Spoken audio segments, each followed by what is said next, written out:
Carol and Ellen. They're on a tour for, and it's Nuclear Free Future Tour, and they started January 21st around, starting in Whittier, going down to San Diego and working their way up. And they made it to Ashland today, this afternoon, and we're really glad to hear them. They're going to speak about HR 1976, which is a bill on nuclear weapons abolition and Economic and Energy Conversion Act. And they're going to speak on all sorts of things that are happening in other nations. I don't imagine it's our nation, right? Or is it? But some things that are happening all over. So this is Carol, or Ellen and Carol. Yeah. I get mixed up with you. I know, the C comes before E. And Carol is like that's how you can.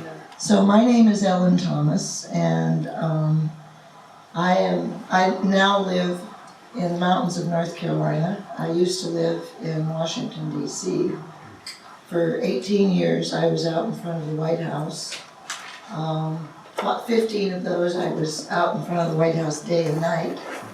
And for another decade, I managed the Peace House, 10 blocks from the White House.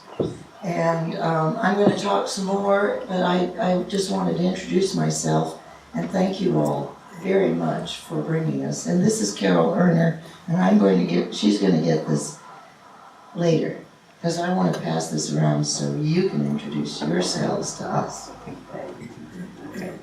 I'm Eileen Dunn, member of WILPF. Bob Rowland, member of the Ashland community. Mary Ann Jones, member of WILPF and longtime supporter of Peace House here. I'm Paul Ivins. I live in Talent. I support Peace House and various other such groups. I'm Bob Morse, and besides my affiliation with Peace House, I'm a Quaker, and this is our Quaker Meeting House. I'm Carol Alesi, just an ordinary citizen. Right. More than ordinary. Extraordinary. I'm Helena Soul, and I remember when you and I worked together on that committee when we were figuring out the space and how to design the space for Peace House and the Friends. Yeah. And I think it worked out beautifully. Yeah. This is a horrible living room, and that was a horrible kitchen. Yeah. Yeah. It was hard to visualize, really. Yeah. So anyway, I'm a charter member of WILPF. Let's see, how many years?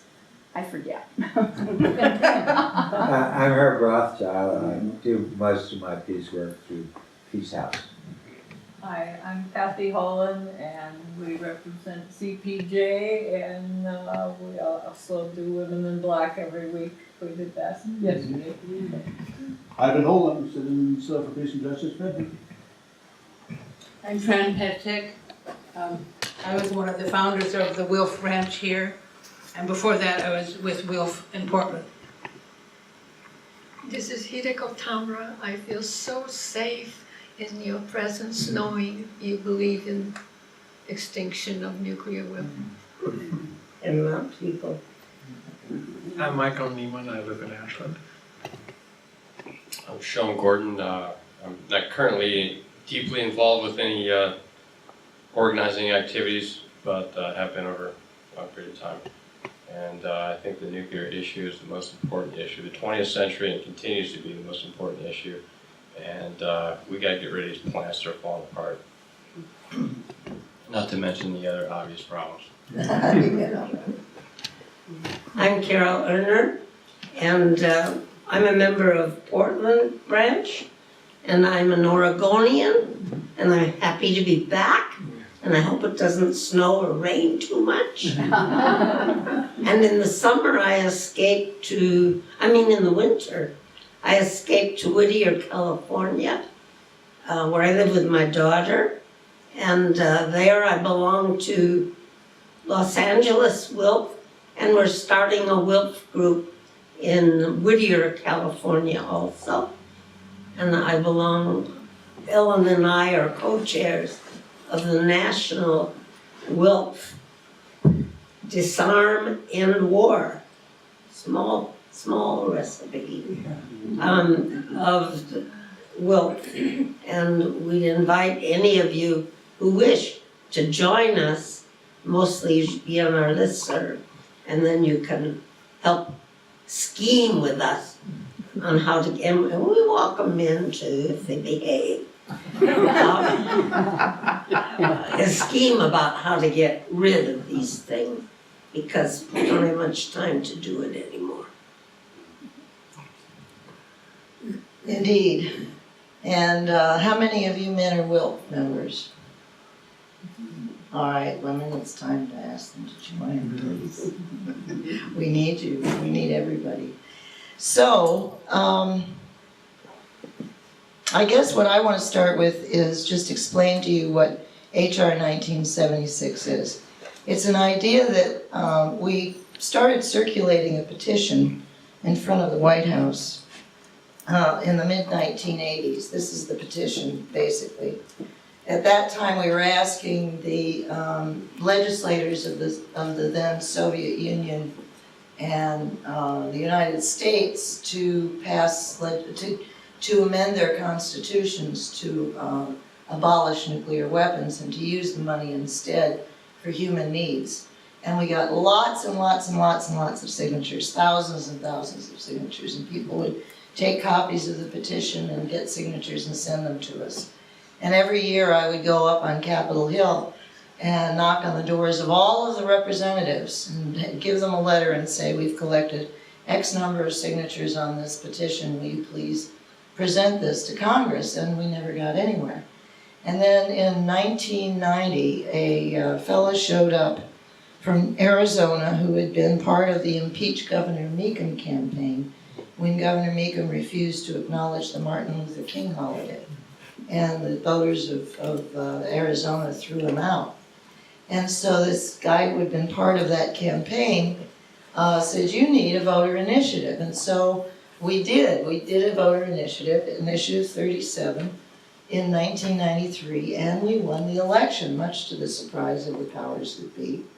It was sort of a sneak attack because it was a special election.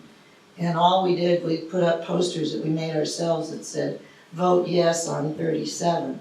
And we didn't say what it was just go in there. And so it worked too. At the very last minute, there were a series of editorials in the Washington Post and the Washington Times and the Afro-American. And the Washington Post and the Washington Times were saying, oh, no, they want unilateral disarmament, which is not true. We wanted everybody to do it. But we wanted the U.S. and the USSR to be the leaders in making sure that it got started. And the Afro-American, however, came out for it, and we won. And Washington, D.C. is largely African-American. I have to say that I thank the Afro-American newspaper for having endorsed it. It was helpful. And also there was a very popular talk show hostess that also endorsed it. And so that was a good thing. So after the election, Eleanor Holmes Norton, who beforehand had said that she would not introduce it because we were asking for a constitutional amendment, sat down with us and introduced a bill instead of a constitutional amendment, and she's introduced it 12 times now. And it's a very courageous act because in Washington, D.C., we don't have a voting representative except when the Democrats are in power. But when the Republicans are in power, she can't vote on the floor.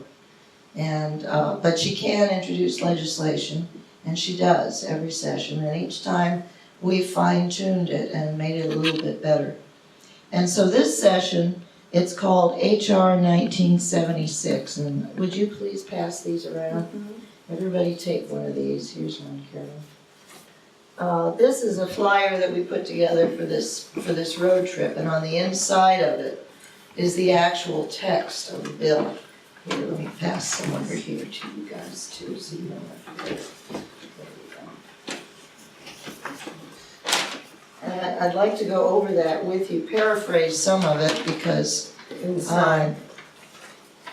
it's on the inside. Okay. The United States government shall provide leadership to negotiate and enter into a multilateral treaty or other international agreement that provides for the dismantlement and elimination of all nuclear weapons in every country under strict and effective international control, and redirect resources that are being used for nuclear weapons programs to shut down and clean up the nuclear weapons industries and to convert the other arms industries into mass-producing carbon-free, nuclear-free energy. And once that process of transforming the war economy to a peace economy and paying the workers to retrain and the factories to retool so that instead of making weapons, they're making clean energy systems. Once that's profitable, then earmark the money that would otherwise be going into nuclear weapons instead for healthcare and education and environmental restoration and infrastructure, things that are really needed by human beings rather than continuing to put them into weapons of war. And then there's the next clause, which some people roll their eyes over, but the key word in this is good faith. Undertake vigorous good faith efforts to eliminate war, armed conflict, and all military operations. And the thing is that's what our governments say that they want to do, but that's not how they behave. And so we want them to use good faith and perform what they say they're going to do. For example, Article 6 of the Non-Proliferation Treaty, which was signed, in 1970? How many years is that now? 46 years now since they signed that, and it still hasn't happened. And it actively promote policies to induce all other countries to join in these commitments, and that would not include sanctions and invasions and selling weapons and regime change and it's helping people. It's using these resources that are being taken from the taxpayers, using them to help people instead of hurt people. And it goes into effect when the President certifies to Congress that all countries possessing nuclear weapons have eliminated such weapons. And in past versions of the bill, Eleanor Holmes Norton always ended it there. And we finally talked her into adding this next clause, or begun such elimination under established legal requirements, comparable to those described above. So that's essentially what it's all about. And over the years, we've had a number of co-sponsors. If you go to prop1.org, PROP number 1.org, which is written all over this flyer,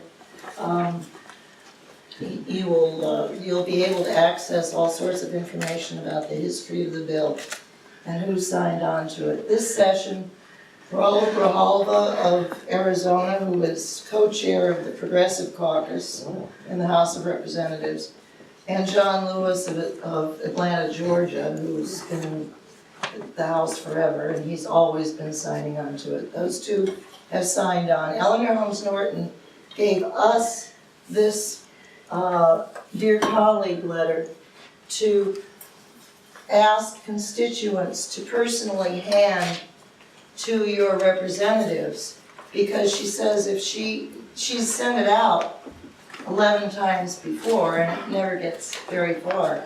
And she says that really the representatives really need to hear from their own constituents that this is something that they want. And often when I have gone with people who are constituents of representatives who are progressive, then they will very quickly say yes. However, when you're going to meet the staff of the representative, it takes a while.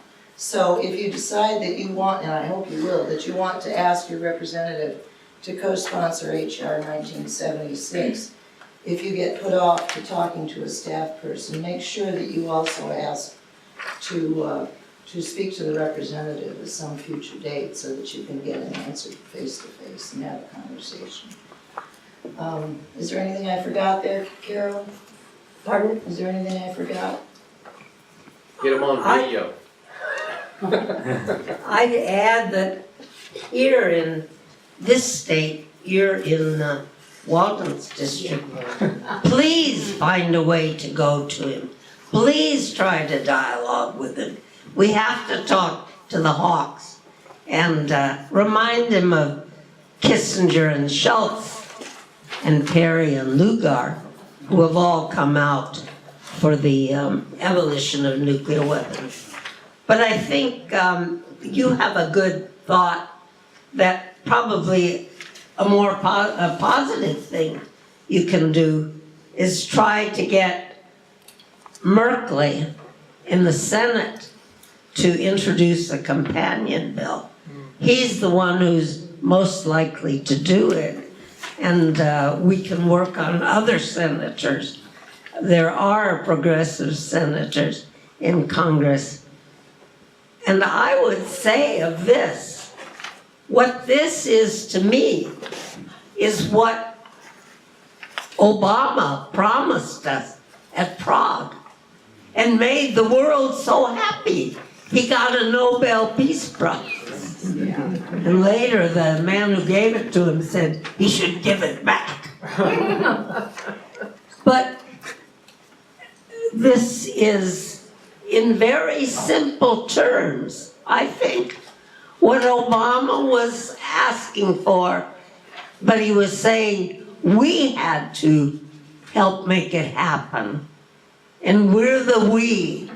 We still have a chance.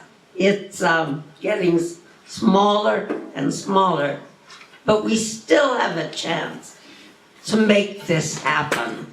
And that's why we're doing this road trip. We want to bring this to you as one thing we can do. And anything else you think of, we need to brainstorm and find other ways.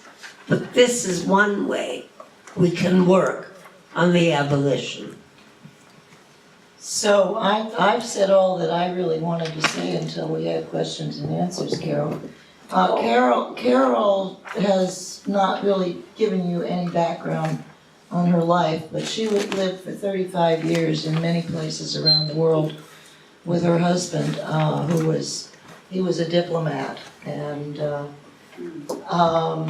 she was helping the poorest of the poor, and he was hobnobbing with the people at the top, and together they made great changes in the world. And I'll let you tell your story of how you got to work on this stuff. But she's an expert on the international aspects of what's going on, so I'm going to get out of the way and let her do her thing. Carol? I'm not really an expert. I'm a very ordinary person. I'm a woman, and as my son says, I do make mistakes sometimes, so please catch me. But he says her intent is right, her intuition is right, so I hope you find it the same. But please correct me if I say things that you think aren't quite right. I haven't been corrected very much, but I should be. So it's true, my husband was a conscientious objector and an atheist, so that didn't go very well with the draft board. His professors suggested, he was in Russian studies, but that ends up in the CIA. So his professors suggested that he work with what we then call developing countries. I've learned since that many of them are far more developed than we are. And their countries and their cultures have been here for many centuries. So, look at Egypt. It's been around for a while. Yeah. So, he decided that's what he would do. and he earned his PhD at the University of Chicago. And I earned my PhD putting hubby through, but he did a big part of it himself. But we were not rich by any means. And then afterward, his first job was in Portland, Oregon, where, and I'm proud of this, he was in the metropolitan planning. And I give my husband, in the work he did, he eventually became acting director. I give him credit for a lot that I love about my city of Portland. I love the state of Oregon too, at least the coastal Oregon. I think the politics here are wonderful.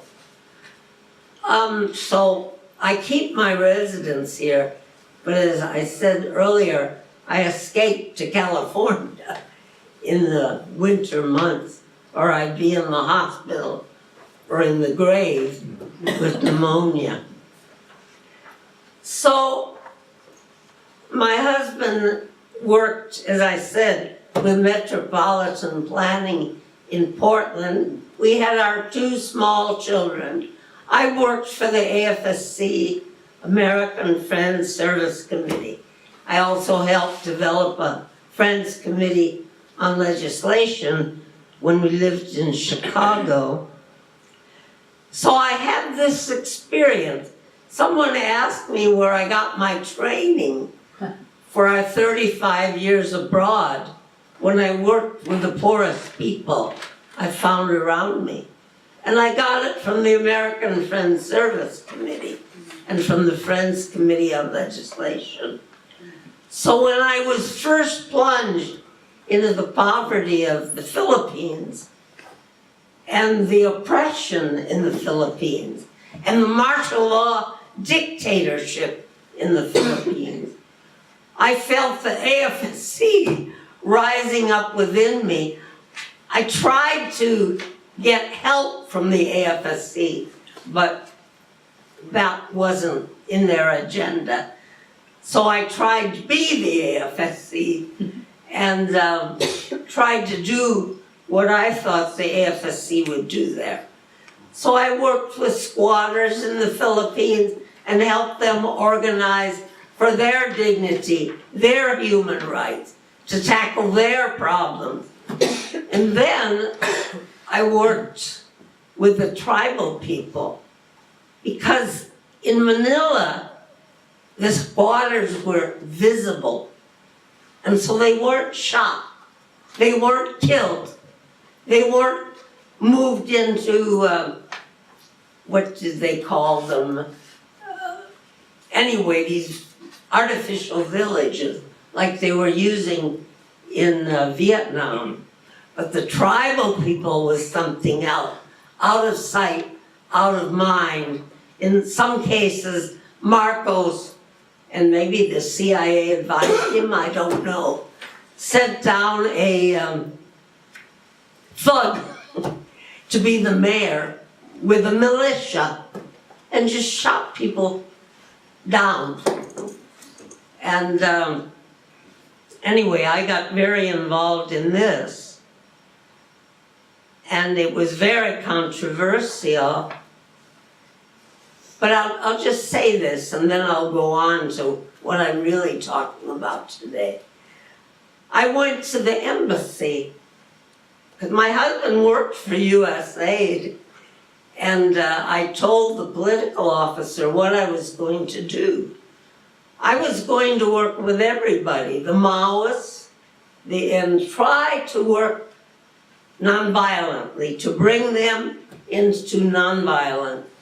And I would be very open, and we would tell everything we were doing, and we would try to report both sides, or all sides of every problem. And the political officer said to me, well, we can't support you, of course, but we can try to interpret what you do. And this is what I think they did. There was support, because in the embassy, most of the people didn't agree with American foreign policy. They didn't like what the CIA was doing in the Philippines. They didn't like to support Marcos. They didn't like it when Dole Pineapple came and bought up or got middlemen to buy up for them or to go out and throw out the leases or the titles that ordinary little people had to their land and get all the land for Dole Pineapple. They didn't like it. And in fact, later after our nonviolent movement was going, I went to another political officer and I asked him, why can't we stop Dole Pineapple? We wouldn't let them do this in the United States. Little did I know. And he leaned forward at his desk and he laid out a whole nonviolent campaign he thought I should mount. And I should go back to the United States also and work on legislative change. Well, I guess he had some hope for what I was doing. And there needed to be a lot more people doing what I was trying to do. And I was fortunate to be there and be able to do it. I'll just stop talking about this by saying then Carter came in and announced that he was for human rights. And the people in our embassy, the political officers, the ambassadors, were so excited, they went out and got political prisoners out of Marcos prisons. They hadn't liked what was happening all along. And at the very end, when we left the Philippines, the ambassador under Carter gave me a special award for what I'd done, instead of putting me in jail for messing up. Anyway, this is kind of what happened in every country, but each country was different and the way of working was different. But for me, it was always working for human rights and for community self-help development.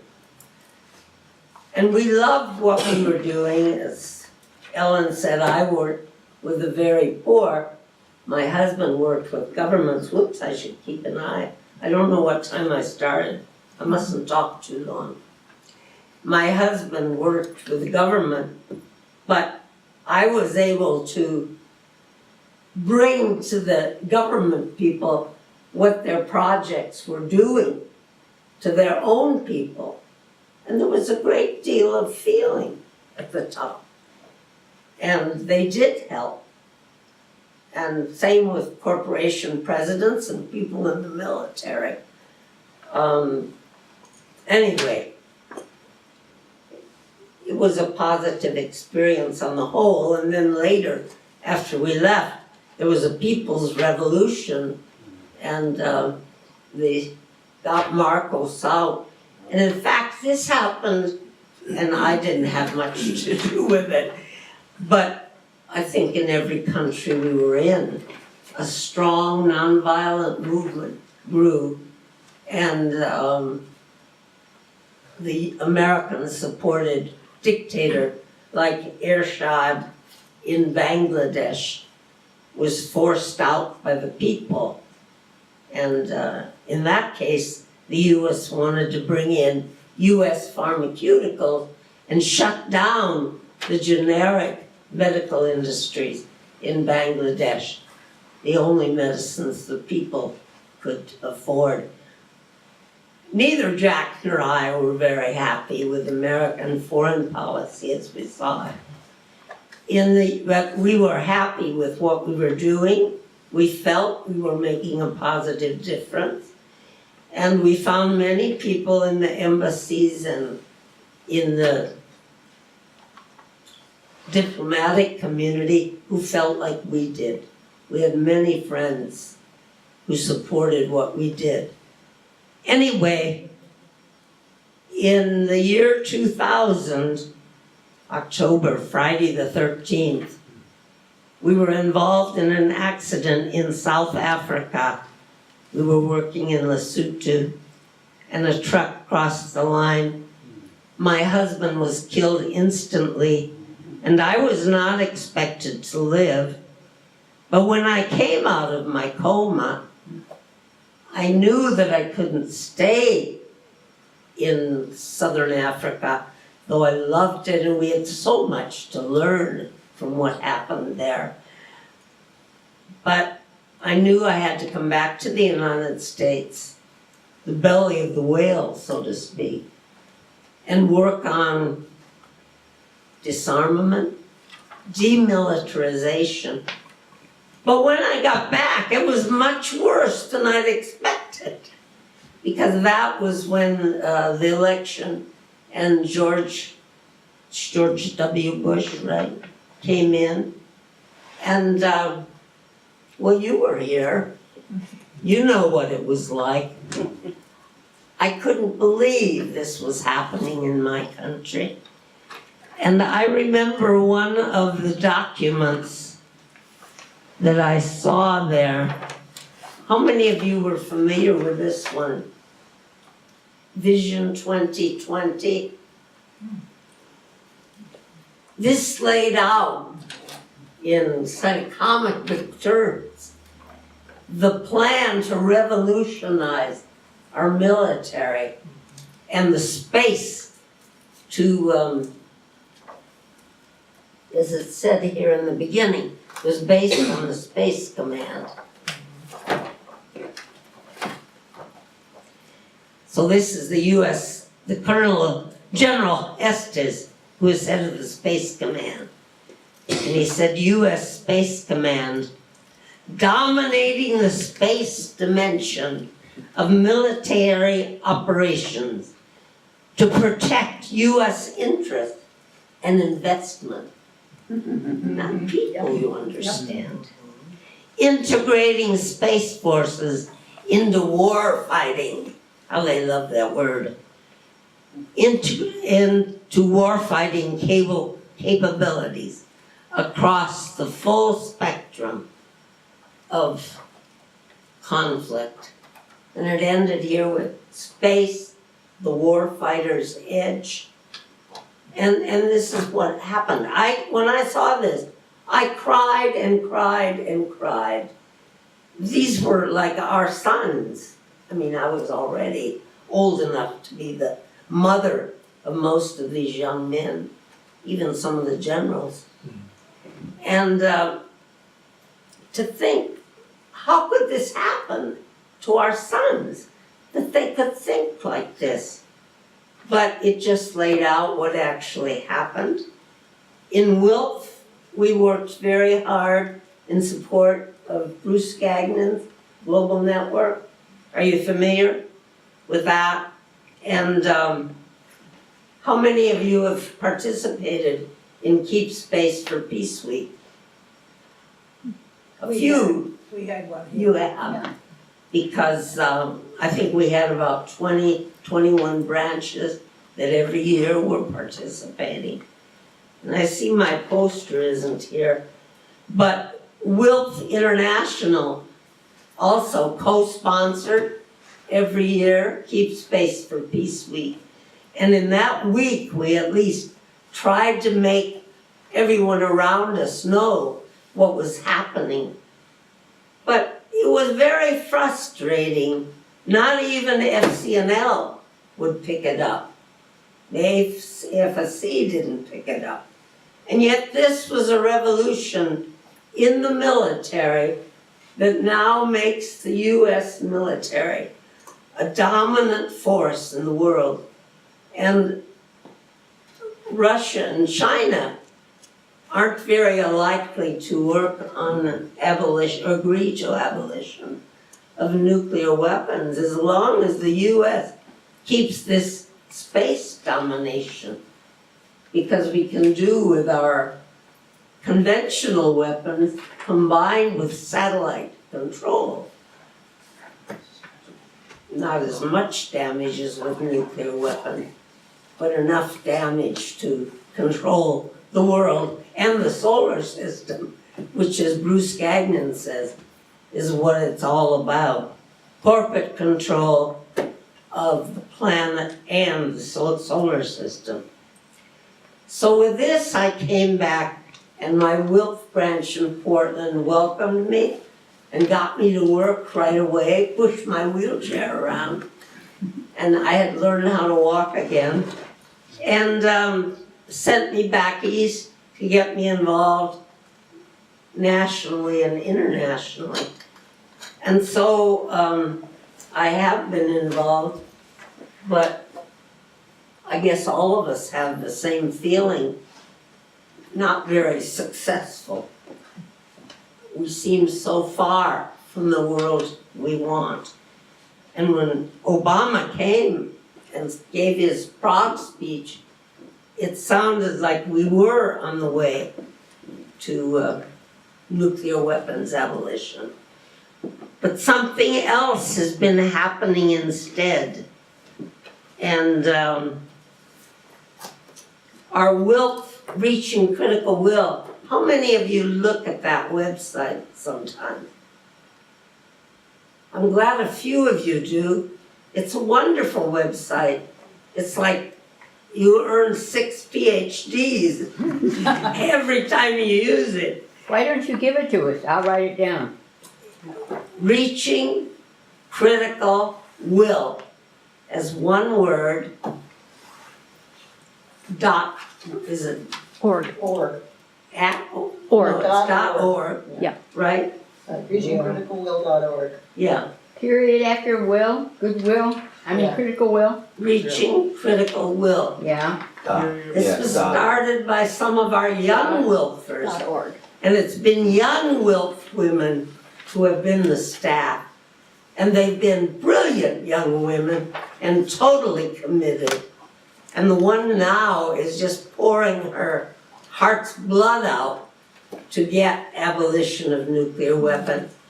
And I hope all of us can find ways to support what Reaching Critical Will is doing. But instead of, the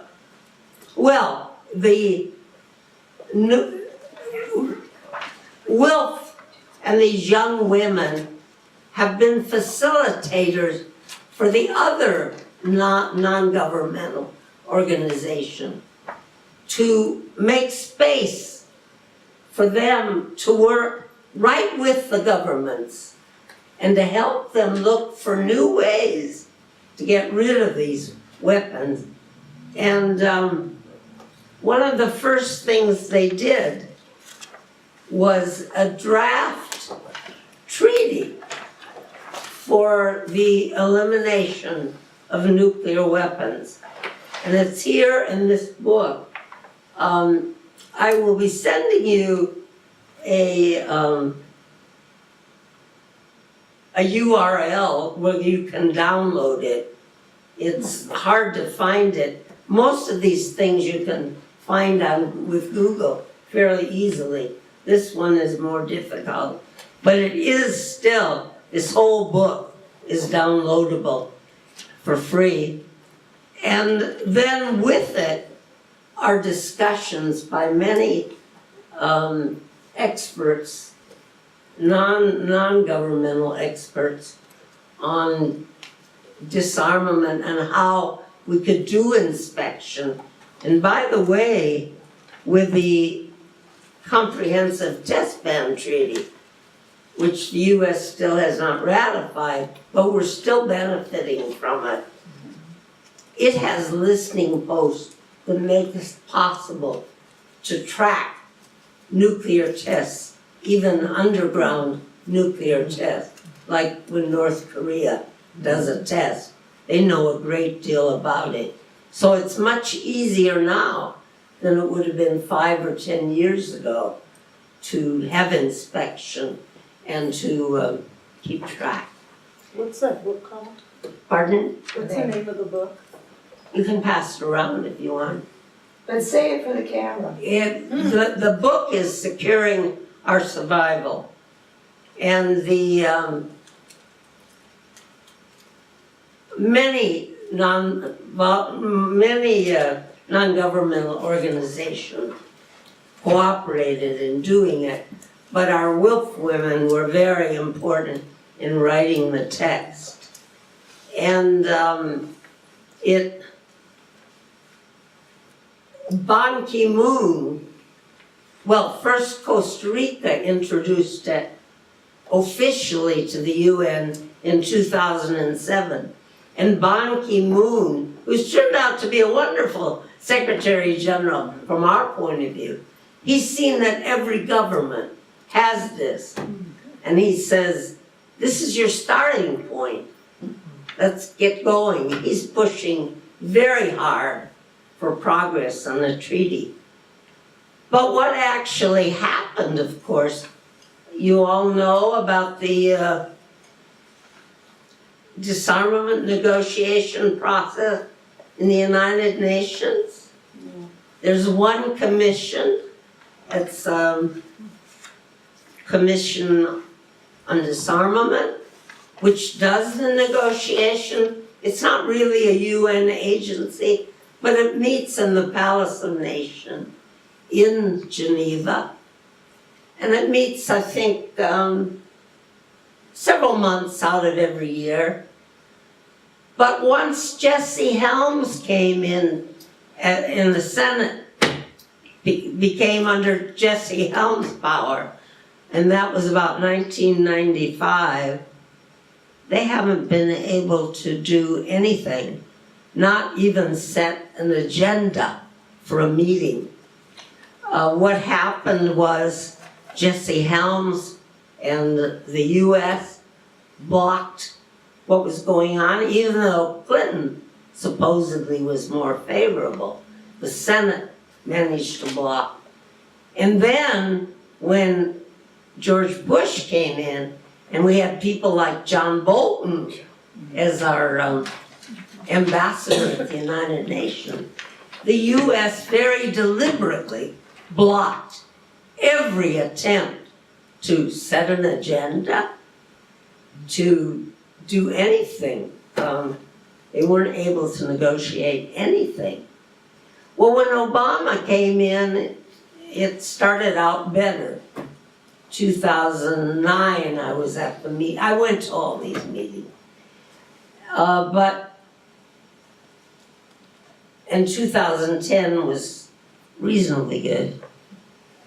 But it didn't last. And now it's Pakistan, I think, that's blocking because they feel so insecure. We're building India up as a nuclear power when we weren't supposed to do that at all. And Obama has continued with this. Anyway, it's a mess.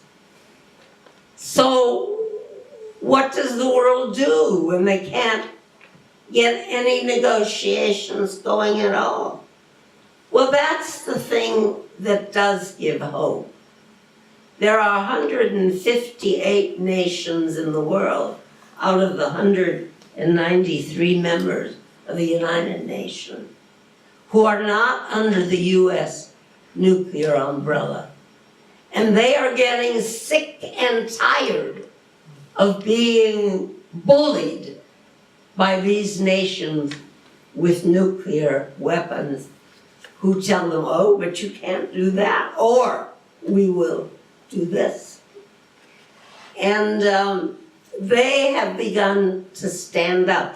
And I've watched it happening, and particularly over the last 3 years, there's been a lot of talk about why can't we work through the General Assembly?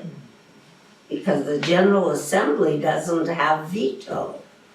The US votes no to most of the good things, but they can't stop the resolution.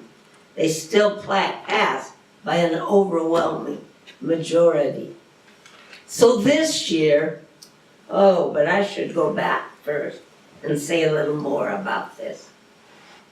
So it was a process began in 2013, and it was really initiated by the Red Cross and Red Crescent which is one of the largest non-voluntary organizations. And the Red Cross from the beginning has wanted abolition of nuclear weapons. But in the last few years, they've been looking at it and saying, what could we do if one nuclear weapon were dropped on one city? And their answer? Nothing. Absolutely nothing. They couldn't send people in. The hospitals would have been destroyed. Most of their own medical staff would be injured or dead. The people would just have to suffer and die without help. They'd be like you were, Hideko. But because not much help came for you either. No. But this would be the story. So they said this is totally inhumane, and it's against humanitarian law. And some of the nations heard this, and Norway happened to have a progressive government, a socialist government at that point. So they called a meeting to which all nations were invited. And I think it was about 128 nations that came, particularly the non-aligned nation. And it's interesting, most of the poorer nations can't come to all the UN sessions. It's too expensive for them. But they came to these meetings. And the first one, the thing was the International Physicians for the Prevention of Nuclear War, which is the parent organization of our Physician for Social Responsibility, stepped forward, and they started a new organization. And I have a few things from them here. I'll pass around this one. The one is called I Can. Remember that? And you can find it with your Google. I put I Can Nuclear, or I Can Abolish Nuclear Weapons, or something like that, and it will come right up. It's the international campaign to abolish nuclear weapons. And this is staffed by young people. And it appeals to young people. Us old people like it too. But the young people flock to it. And they have started looking for a way to ban nuclear weapons. And so this first conference was very successful, and the non-government organization sat right in the room with the delegates and talked with them and worked with them. And they said they had to have the delegates, many of whom are younger men and women, who'd never really thought about nuclear weapons. You know, they'd forgotten about them or never really known about them. And so they said we must go on. So the next one, I'll just pass these around. This one was done by WILPF for the first conference, and it's called Unspeakable Suffering, the Humanitarian Impact of Nuclear Weapons. You think I should send it this way? Okay, we'll let you have a chance. And the next one then, it was Mexico. Now Mexico is our neighbor. They're supposed to be in our pocket, but they're not. They're very much against nuclear weapons. And so the next meeting was held in Mexico, and ICANN was very What much year was there. that? Pardon? What year was that? That was, the first one was 2013, This one was, I think, the spring of 2014. We had some WILPF people from, any of you know Jackie Cabazzo? Yeah. She was there. Oh, yeah. And any of you know Alice Slater? She's another international lawyer who's a member of our committee, Disarm End Wars. She was there.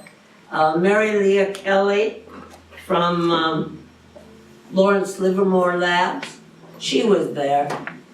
And this one, people were so excited about it, and at the end, the foreign minister of Mexico, who's not in our pocket, stood up and said, "We can't stop here. There is now no turning back. We must go forward and look for a way to ban nuclear weapons." So the next meeting was December 2014, and it was held by Vienna. And this took some courage because they're part of the European Union and they were going in a different direction. And this one was a very powerful conference. There's some pictures in it. I should start it in the middle over there, but. And at the end, the foreign minister, who looked like a boy to me, I mean, these are young people coming forward. He said, on behalf of the Austrian government, that the Austrian government would now support any nation, any government that wanted to work on banning nuclear weapons, or, as they said, on closing the legal gaps that lets nations like France, Britain, China, Russia, the US, think it's legitimate for them to have nuclear weapons. Now, there has been a World Court case that already declared nuclear weapons against humanitarian law. But I think it left a gap there saying that for self-defense, that allowed the concept of deterrence. And so this is what the nation states, I think I have this right, if not, tell me. Like the US can say, well, we do it for deterrence. But the thing is, you and I know, it's not just deterrence, it's a bully club. And we threaten. When I heard about the war games going on off the coast of China, which I think of still as an awakening giant, but on the whole trying to be friends and learn from the rest of the world. That South Korea and the US were playing war games off the China coast, doing mock invasions of China that wants to be our friend. And they actually sent nuclear bombers. I don't know if they went over, probably didn't go over their territory, but right to the line in mock nuclear raids. What is this about? And the same thing has been happening in Russia.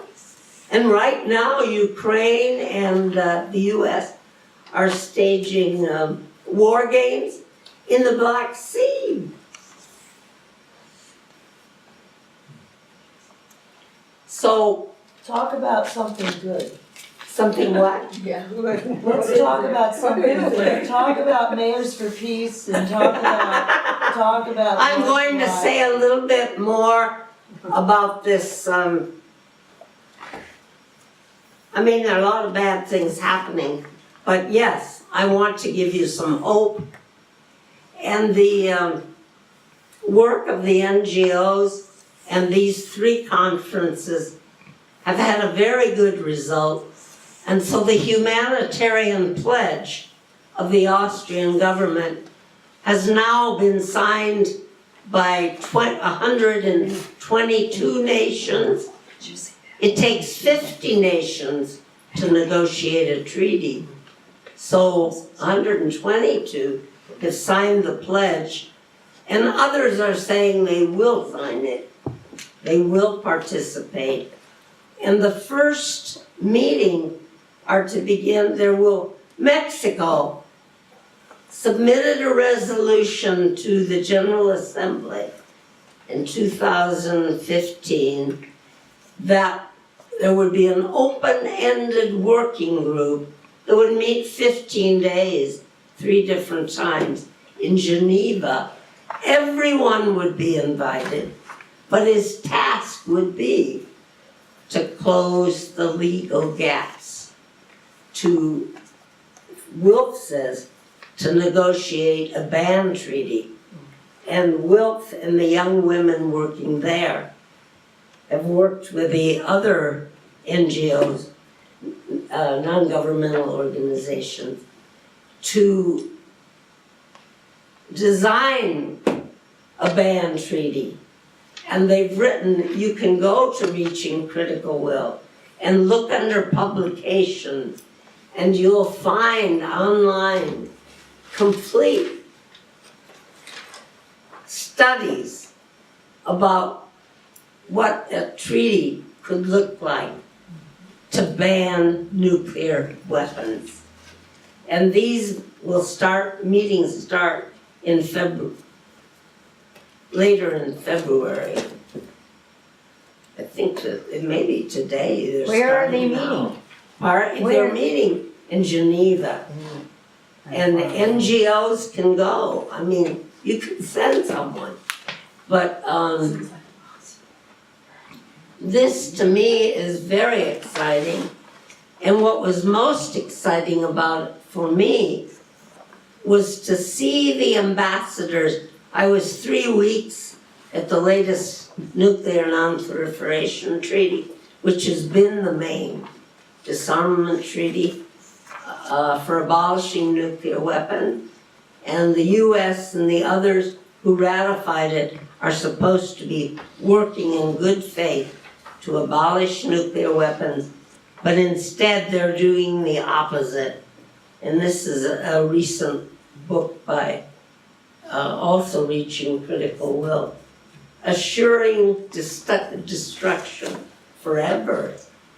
And this is a rundown of all the nuclear powers and the countries under the nuclear umbrella of France or US or Britain. And what they're doing to rebuild their nuclear industries. And the US is in the lead. Back in 2010, I read that every one of the other nations said if the US would lead the way, they would not rebuild their weapons. But since the US is modernizing, as we say, they feel they must do it also. So there's a new nuclear arms race underway. So again, this rebellion in the General Assembly, which is using it as a place for action, I think is very exciting and very hopeful. And I hope that we can learn about it, watch it, give it support, and let people know it's happening. And let people in our country know about the reaction of other nations which don't want to be bullied by those that have nuclear weapons. So I think I will wind down. There are several things that have come out of it. The PSR has done one on nuclear famine, 2 billion people at risk if there were a small war, nuclear war. between Pakistan and India. They're figuring at least 2 billion people would probably die of famine. Because, and then our Susie Snyder, how many of you knew of Susie Snyder? She was a powerhouse, and she still is, and she has a baby now. And she decided she wanted a husband, and she's on Amazon, she towers over everybody. So she researched who had the tallest men, and it was the Netherlands. So she got a Dutch husband and the darlingest little baby boy. And she's 6'4" or something like that, with legs like tree trunks. Anyway, she's done this one, Don't Bank on the Bomb. And you can find this on ICANN. Yeah, ICANN has a lot of Really good research. too, and this is done by Pax Christi, which Susie's working for now. But this is on your banks, and many of them support nuclear weapons. Don't forget the mayors. Thank you for reminding me, I even wrote me a note. Yes, and I am winding down at Ashland. But our best friends among elected officials, and you've known this in Ashland, I think, are our mayors, and especially our mayors for peace. And I remember a year or two ago, Jill invited mayors to come to Ashland, and I think 7 of them came. And that was so important because many of these mayors didn't themselves declare their cities mayors for peace cities, but we need our mayors to know if their city is a peace city, and the community needs to know. And of course, Hiroshima and Nagasaki Week is a wonderful week to highlight it.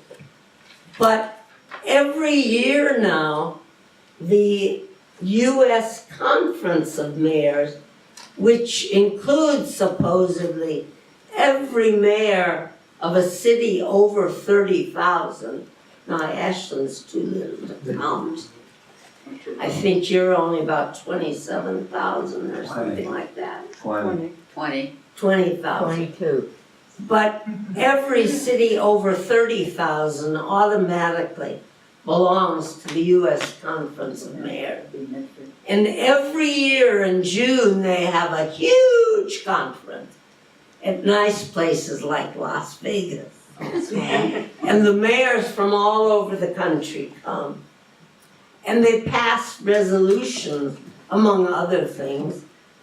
And every year, there is a powerful resolution in support of the Mayors for Peace and their campaign. And they also, I think it was last year, called for abolition by 2020. And they also are calling for abolition of nuclear weapons.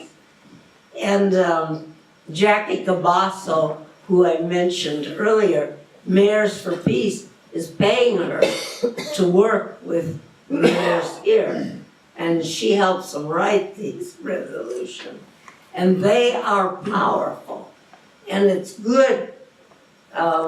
We'll be sending them out, but you can research them yourself.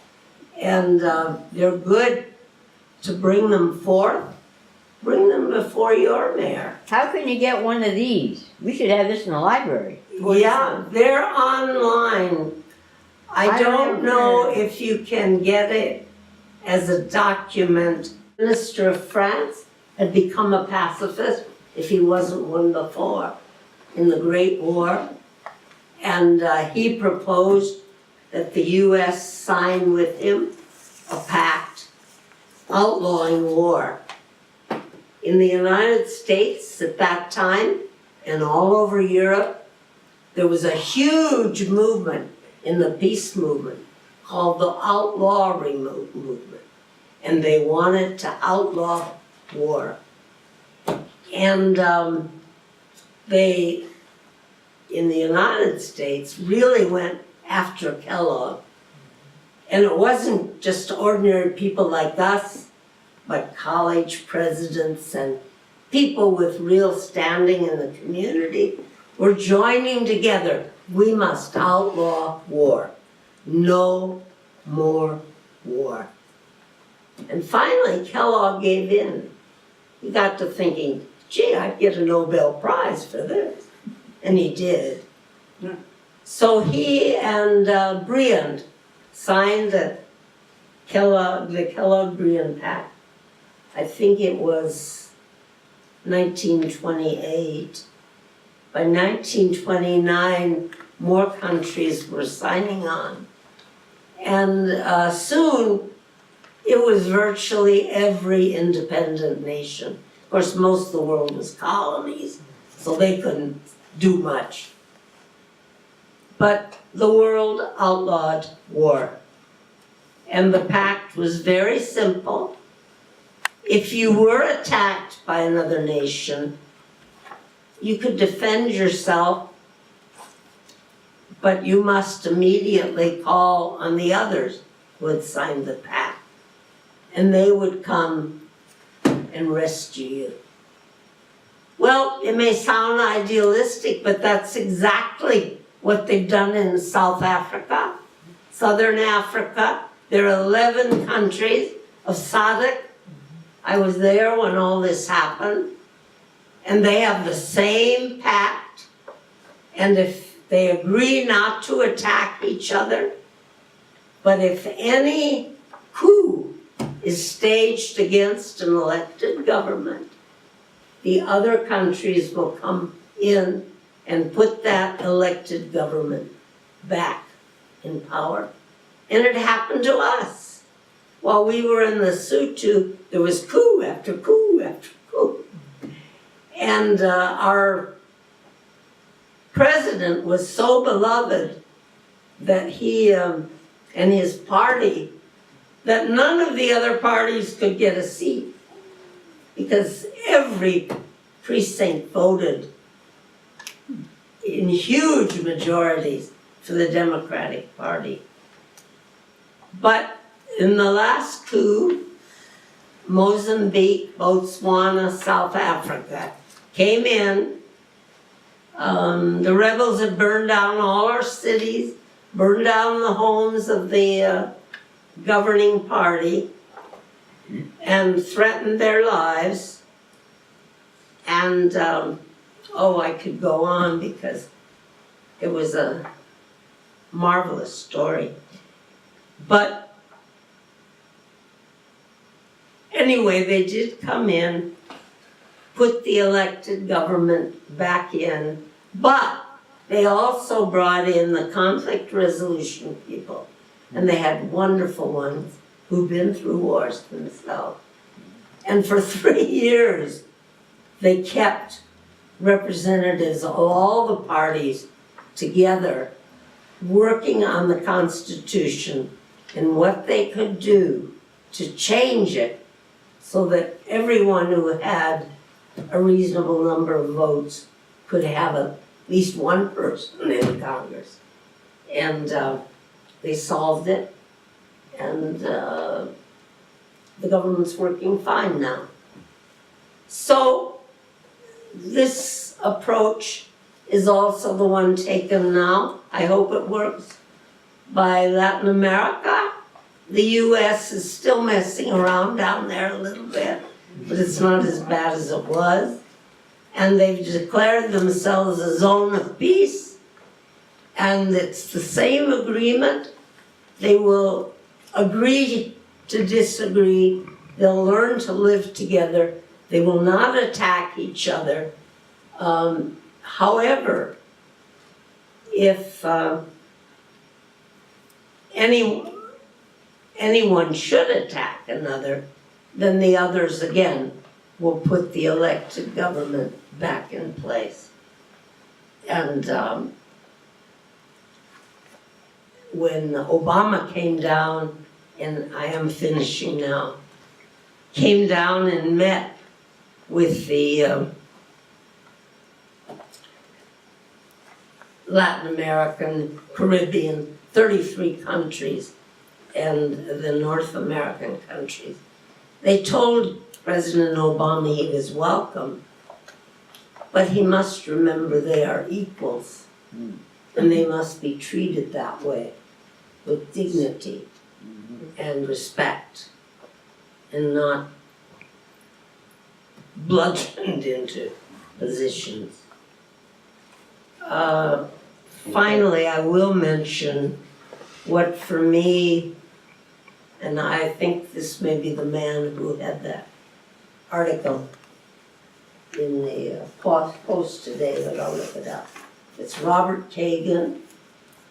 He's the great thinker of the neocons, and he wrote the American Century Report and the Rebuilding America's Defenses, which laid out the whole Rumsfeld, Cheney, Bush agenda.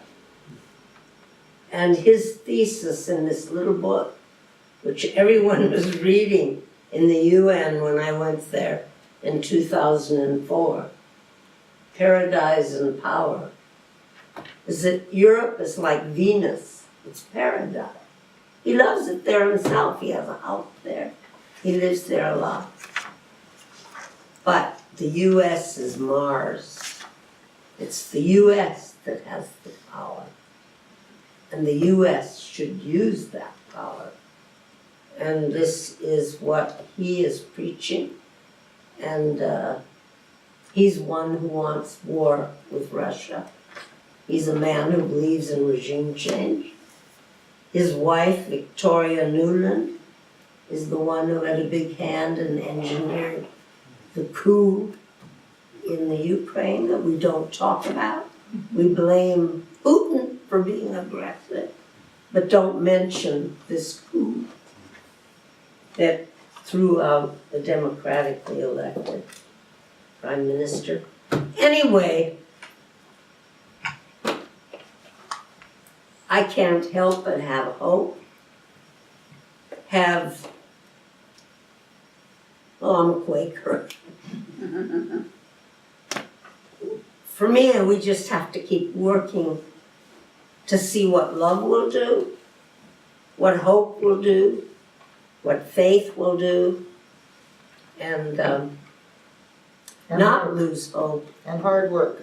And hard work, and work for, we invite you to help us work For a world without nuclear weapons. Yeah, and for HR 1976. This year. Next year it'll be different. Yeah. Keep working at it. There's a couple of things that I want to give to everybody. This is And I produced- talked a long time, and I apologize. This is produced by Beyond Nuclear, and it's a map, the most recent map of the current existing nuclear plants in the United States. You'll notice that San Onofre is no longer on there. However, San Onofre has still got nuclear waste like all the rest of them, so we can't forget about it in that regard. And this, I don't know if you have seen this, but Mary Beth Gardam and Nancy Price and WILPF have put together this new info card on climate justice, and there's a lot of bullets here that you have to sit and kind of think about each one of them it's more complicated than I want to explain, but I wanted to make sure, and if you want copies of that for any of your work, you just get in touch with Mary Beth Gardam and Nancy Price, and they got a bunch of copies with a grant, a WILPF grant, and they're going to ask for some money to make some more, and they're sending them out to any of the branches that want to use them. And I'm sure Beyond Nuclear would be willing to share their nuclear power thing. I would like to close with a little story and then maybe ask if anybody has any questions. Maybe one of you will be able to answer a question that I have, and that is, do you know who the author is of this short story that has affected me so strongly for so many years. There was a short story written sometime around the era of Ray Bradbury. It might even have been him, but I don't remember who it was.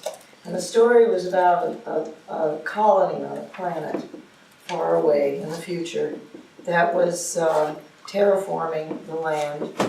And his family was getting ready to go home to the garden planet for a vacation. And the garden planet, they were talking about how it was that at one point the garden planet almost destroyed themselves. And they talked about how it was that, that they didn't destroy themselves. The garden planet was Earth.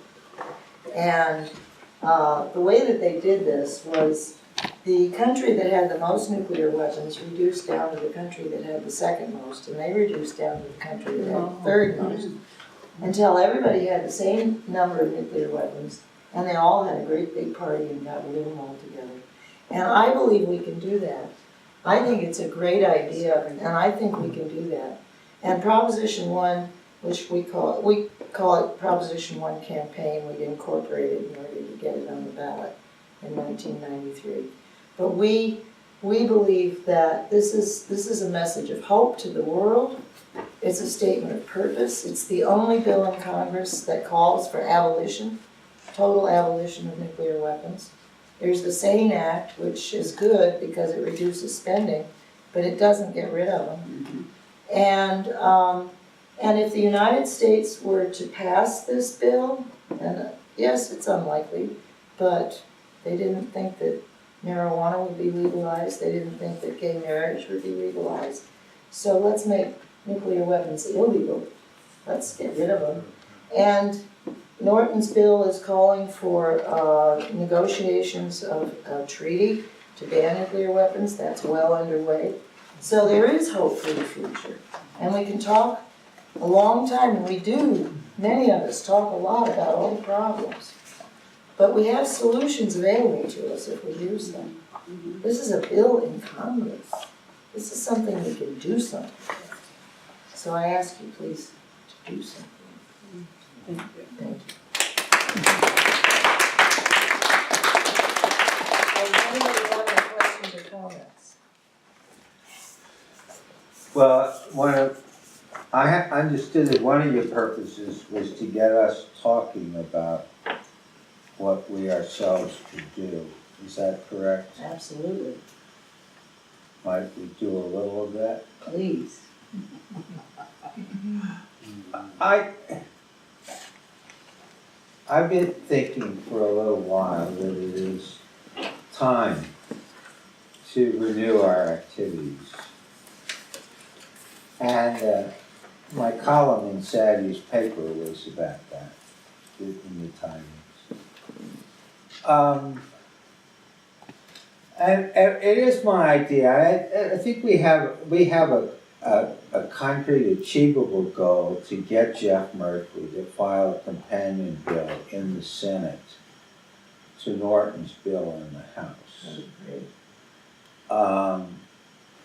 For those of you who came to the Peace House annual dinner in November, you know he was the keynote speaker. He spoke a lot about the history of the nuclear arms race resistance and his role in it.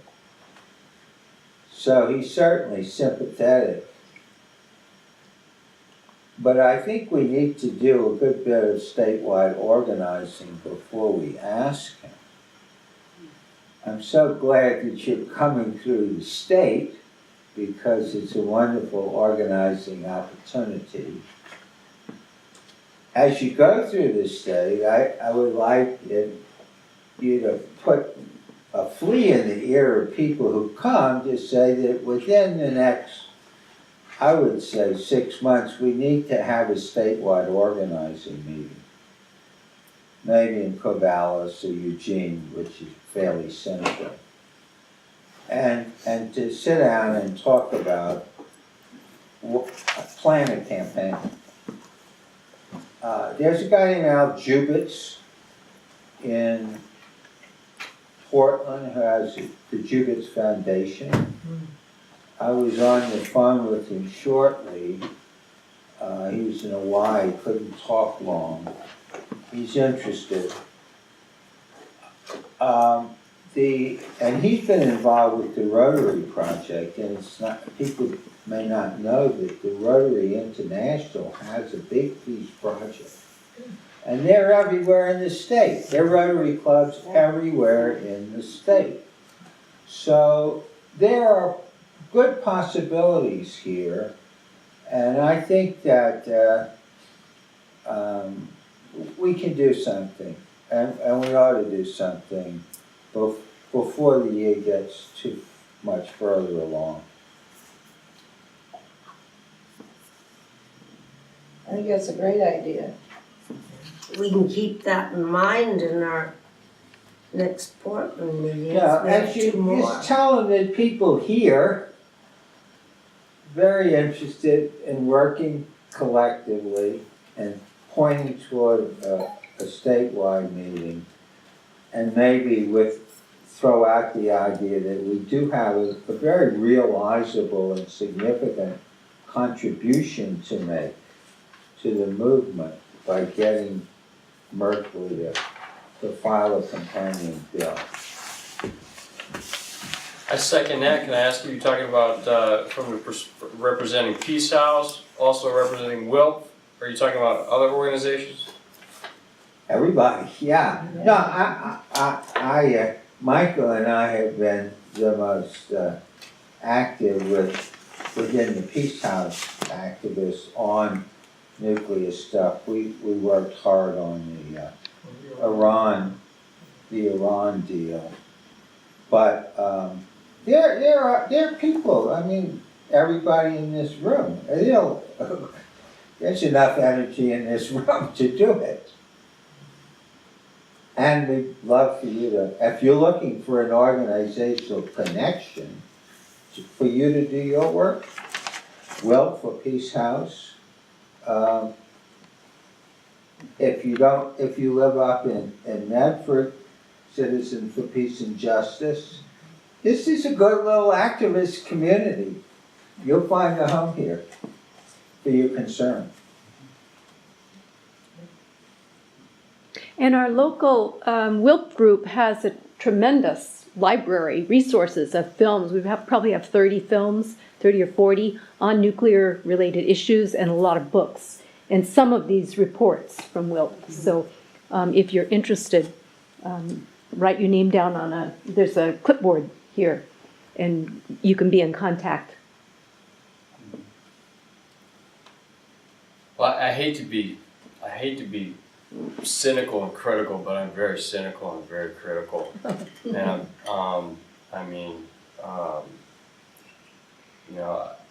if I don't cry at the end of whatever I say here, you know what I'm saying, I'm probably not being authentic. The last thing she said, is that there is hope.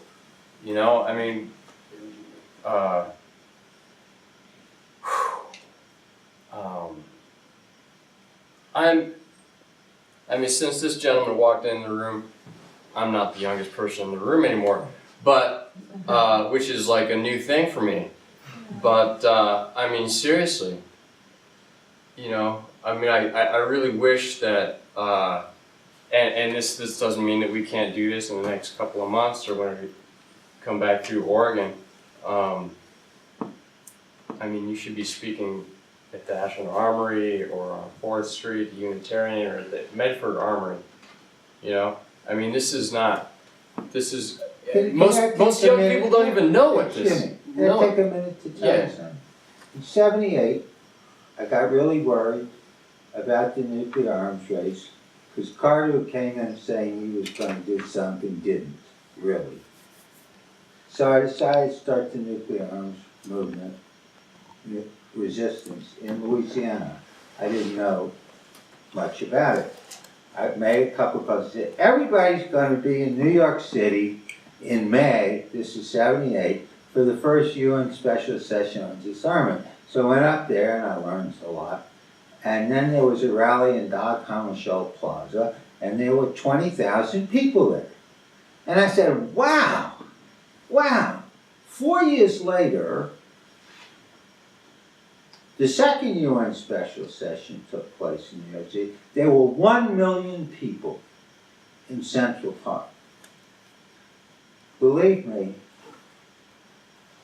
people said the same thing then that you're saying now, and we did it. We saved the human race once. We say we'll do it again. You never know when critical mass is gonna happen. Like like Occupy, for example. That was a big surprise to a lot of people. And it seemed spontaneous, and it seemed like it just happened overnight. But no. It did. I mean, we were out in front of the White House since 1981 and planting a lot of seeds that it could be done. And other people did other things, you know, and so you see other people doing something, it inspires you to do something. And I think the hope for the future is that people who are courageous enough to make a public spectacle of themselves, to say, this is what I believe. And it doesn't take a whole lot. It just takes some persistence and consistency. Make a leap and you will sprout wings. Thank you very much. Thank you very much. I mean, I wouldn't have showed up here if I didn't have some. Thanks for coming. And I think the unlikely connections, like I never even thought of the Rotary. Yeah. No. You know, and I mean, that's kind of, damn, the Rotary Club? Yeah, right. I mean, And Sean, you said something about, you're Sean, right? Yeah. You said something about you're usually the youngest person here. And In a lot of different, and there are, you know, a lot of us old timers are saying, where are the kids? How do we get the kids involved? I knew that one would come back to me. But no, it's a legitimate question because we really don't know, and we really would like to know how it is that we can reach out to people who are younger and actually get them excited about these issues. Is it that they don't know that we have nuclear weapons anymore? Is it that, I mean, what is it that is keeping them from being concerned about it? I don't understand. One of the differences. Louder, please. One of the differences, especially if you speak about students, is that students today are up to here in debt. They're worried about how they're going to pay off those debts. They're worried about jobs, and they probably are working a job or two to make college pay. And so the sort of the quote unquote traditional protest group, the students, they don't have time anymore. And they are really busy and they're scared. Not scared about the police, they're scared about how they're going to live, how to make a living when they get out of college. And I think that's, I mean, I have them in my classes, and oh yeah, sure, I mean, it's not news to them. But there's this sense like, first of all, what can I do about it? And secondly, I don't have time. Well, there's something that we can do about it. It's an election year. It's a time, you know, go to those meetings and ask questions and challenge the politicians. Say, what is your position on this? And it doesn't have to just be the representative. Go to the county commissioners and say, will you write a letter? Will you pass a resolution? You know, I mean, there's any number of things that can be done. If your representative is not, or your senator isn't cooperating, then there are other ways. Helping people to vote on this idea was an amazing experience. It was really a lot of fun, because, I didn't mean to stop you, I just wanted something expressed as a survivor. Yes. I want you to know I was a child when I lost my own childhood universe. And I would have ended my life many times, were it not for the part of the human beings, Japanese, and then some people who came from the United States, the representative of the country that made my universe disappear. And were it not for you and you, I would not be alive here, because part of the time when you believed in yourself and said, this is not good, I felt hope. You didn't have to change the world. You just saying and believing, this is not good, we felt good, all right? So I want to thank you.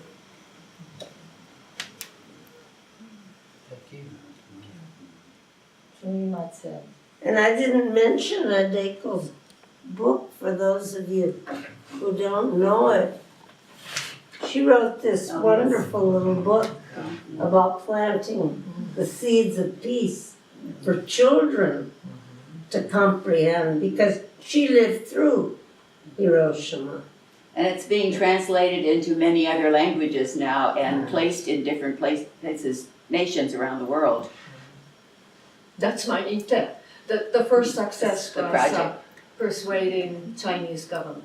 You know, I for think- it to appear in Chinese translation. I And think- I just wanted to add, if anybody's backyard is interested in having seeds of the tree that survived the bomb, it can be sent to your yard to be planted. Wow. Oh my goodness, I didn't know that. It maybe means very little. You see what I mean to you is that let it not die. Don't give up on it. Part of the problem, I think, is that we don't, unless we're in peace groups, unless we read alternative news, we don't hear about this, and I think the general public really doesn't hear about what we're doing in modernizing our weapons. All we hear about is North Korea, and aren't they terrible, and Iran, and and Israel, and in different places that have the bomb or enriching their plutonium or whatever they're doing. We think everybody else is terrible, and we don't hear enough about what's going on worldwide. We also don't hear about this bill. Like, this is the first time when I knew you were coming, and that I read your material, and it's the first time I heard about this bill. We don't hear about hopeful things, even if we are in the peace movement. We don't hear really about, I listen to alternative news all the time, and I don't hear about this bill. And so it's really, it is frustrating, and it is easy to get very cynical because we don't hear enough, even in the peace movement, about. And so one of the things when WILPF did the Hiroshima Nagasaki Memorial last year in our vigil, we connected it with climate justice, because those are the two things that will destroy our world, is nuclear energy, bombs, waste, whatever it is, and our climate change. And so we tried to combine those things, but and I really like this brochure. It's really very nicely done. WILPF does a lot of good things that people don't know about either, and that they have consultative status with the UN, and we don't hear enough about the good things that are being done unless we get on the website and we see the materials, but I still don't hear about how they're being used, or how receptive people are to them. How many of you are on any of the program committees? Of what? Of WILPF. Yeah, do you know about the program committees? They're really important. Yeah, we know about it. Yeah. It's hard to get involved here. I went to the Commission on the Status of Women twice in New York, and we get the same allowance, travel allowance that people from New York get. So I mean, it's really hard to get there if you don't have any money, and you need to raise support. But do you know about the program committees that have monthly calls? That have what? Monthly calls, and yeah, like for yeah. example, this came about But through we the feel work. alienated is what I'm saying. Yeah, We feel really alienated Well, I in many understand ways. that, and I. But the one about the cities, the women's program, Cities for CEDAW, Portland, we have a wonderful woman, you may have met her, Brandy Robinson, she was back. Yeah. She's come to Portland and she's whipped us into shape. She's bringing in young women and they've gone to the city council and they're working and they'd love to work with you on a resolution before the city council and making Ashland a city for CEDAW and to support the points in CEDAW and to honor that treaty here in Ashland. And so you could work together with Portland, and I think Brandy would love to work with you. What's this she's talking about? I don't understand what is CETA you're talking about. CEDAW is the the Convention for the Elimination of All Forms of Discrimination Against Women. Breath. And United States has not signed it, one of about 2 countries. And we're one of, what is it, 6 Yemen countries and that Yemen and have the United States. Iran and who else? Israel and the United States have not signed it. Saudi Arabia. Did Saudi Arabia? I think Saudi Arabia signed it. I don't know if it makes any difference. Their fingers were crossed. Well, we signed it, I think Carter or somebody signed it. So anyway, the frustration with what may be happening with national, or not happening, we all understand that. But the program committees are really not national, they're national, but they're not under national. Right. What they are is people who have similar interests, get on the phone and talk to each other once a month and work together on various issues related to that particular committee. And it's a good way to find out, like on the disarm committee, we have, and you're all invited to join us, we have our discussion the last Sunday of every month, at 7:30 p.m. Eastern, 4:30 p.m. Pacific time. And everybody who gets on the call talks about what they're doing, so we get to know each other that way. And we talk about things that we want to do and we need to do. We ask for help with various projects. And it's a really important part of WILPF, which is one of the reasons that I have stayed with WILPF, because I really like that aspect of it. And another thing I like is that if you have a project that you're working on, you can submit a grant proposal to work on it. Yeah. It's on our committee, we have representatives from 35 branches. So we're tied in, and we're not something separate, we're all WILPF members, where none of us are staff. We don't have any authority over each other, but we're helping and supporting each other. And each woman is working on her own passion. And sometimes she's working alone or with another organization. But just in listening to her and cheering her on and making connections, we're supporting each other. And my own thought is, it'd be great if every WILPF group had at least one person on each of these committees, or at least the ones that interest you. There are 6 of them. And then report back to the rest of your branch. And let you know what's going on. And if you have something that you have a need for, then you're talking to live human beings. Calling the office, I mean, Ariane is a wonderful gal, but she's only one person. And Mia's off in San Diego. And so the national folks are really just taking care of administrative stuff. And we're doing the fun part. And the programs committees are the ones that are having the fun.